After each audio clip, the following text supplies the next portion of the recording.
muli mbok nang kene iki aku seneng banget mbok. Pak Gundul kepiye mbok? Anu kamu ana apa to Pak Gundul? Kok ana apa iku kepiye to? Iki ngono kan aku wis macak ngene mbari. Iki ngono aku ape ya ape. Pak Gundul kepiye mbok? Nek ngomong iku mbok ya sing jelas.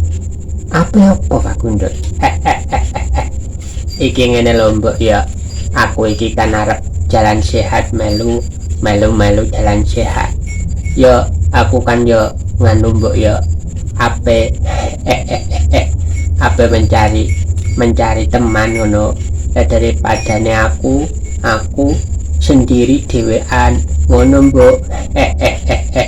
Luwih pantes kan ana ana apa ngono. Pak Gundul kepiye? Tegese kepiye to Pak Gundul? Yen awakmu kepengin melu jalan sehat yo monggo budal lo. Lho kok monggo? Iki ngono aku ngene lho mbok ya. Aku iki ape piye lah aku mengutarakan kok ewak kabeh. Aku iki ape ngajak dirimu ngono mbok. Aku wis bacaan ngene lho mbok.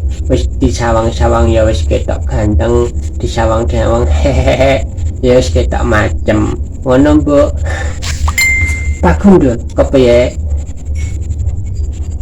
Yen aku jalan sehat marang awakmu, barang-barang awakmu mengko nek ngerti para kanca-kancaku rak padha dadi gosip to Pak Gundul.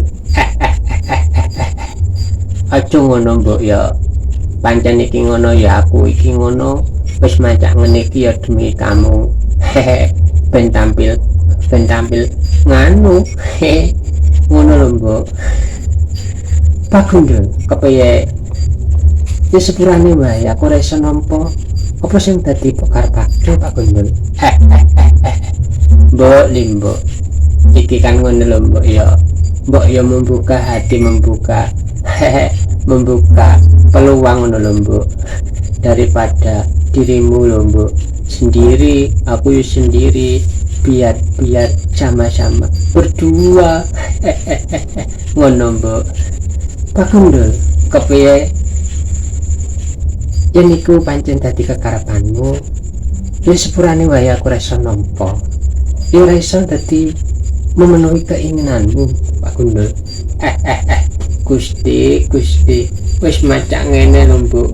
Wis ngene gantenge, wis mene maceme, isih oga bu terima piye ta Pak Gundul? Maksudnya aku iki ora iso yen mongko dadi gosip-gosipan. Ya wis nek ora gelem yo aku tak balik.